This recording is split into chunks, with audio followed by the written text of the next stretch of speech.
Rick, you guys are tremendous. I've been sitting here listening, and try to.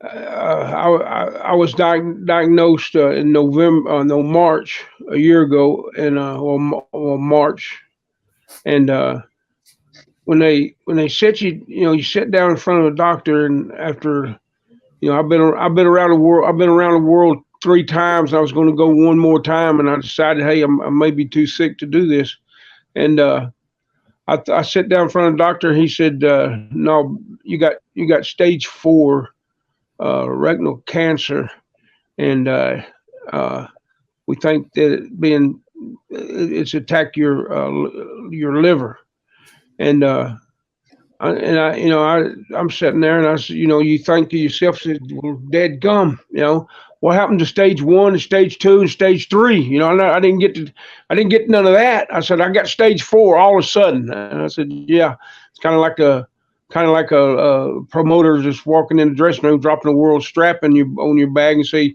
you're the world heavyweight champion.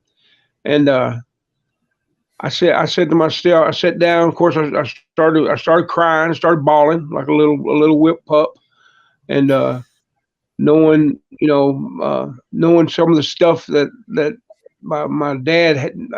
Nobody had any kind of cancer that I know of. My dad had a cancer, some kind of in his lung from spray painting horse trailers and stuff like that. But as far as no history in my life, in my family or anything like that. But the next deal was we go down, and I had a mass at my rectum, and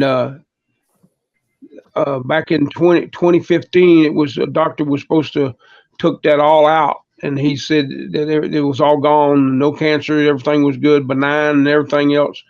And well, I fast forward to 2023, and it's the same mass has grow back, and I've got cancer, and it's attacking my liver, and we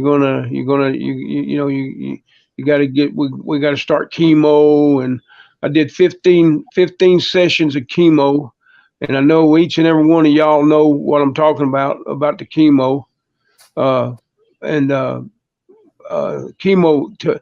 I asked the doctor after about that 13th, 14th session of chemo. I said, "Well, what kills you first, the cancer or the chemo?" That stuff is that's the worst. I thought it was the worst dadgum thing I ever had to deal with, and I found out a couple months later. Now I'm taking chemo pills, and 4 in the morning and 4 in the afternoon only when I have radiation, and I take my radiation Monday through Friday. So it's I have had never attacked my back. I'm talking about the cancer. I'm talking the going from riding in a car maybe 80 miles a week to 500 miles a week, because they're remodeling the center where I go to. It's called the center, and it's in Weatherford, Texas, and they're remodeling. So I have to drive 60 miles one way and 60 miles back home to get to just get the radiation, and that's killing me. The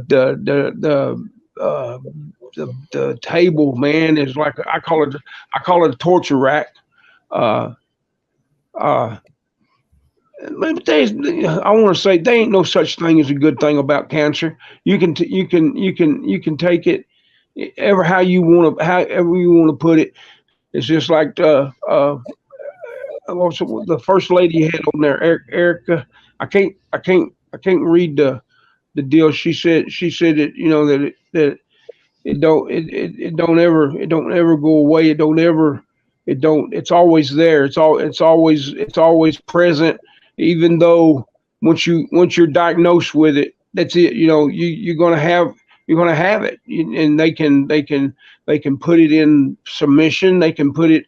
There are all kinds of stuff they can do that they couldn't do 10 years ago. Now they can do it. They can stop it, and but my hat is off to and my first wife, she died, but I used to have to carry her to the VA hospital, and you go over there to that VA hospital, and you see guys laying on table, no legs, no arms. He's operating the table with his mouth, with a deal in his mouth, operating the table, running up and down the hallways, chasing nurses. Stuff like that. You don't get to see, and we need to see, and we need to realize more and more that to all the people out there that's got cancer, you got to fight. And the day you give up is a day that you're deader than Kelsey's nuts. Excuse my French, but you got to keep fighting. You got to keep fighting. You got to keep punching. Get knocked down on the mat. You got to kneel, drop down, one tackle, get her again. And that's. And I don't want to take too much time. And I know you got another guest. And I just God bless everybody. And I'm proud to be on this panel and talk bad stuff about cancer, because there ain't nothing good about cancer.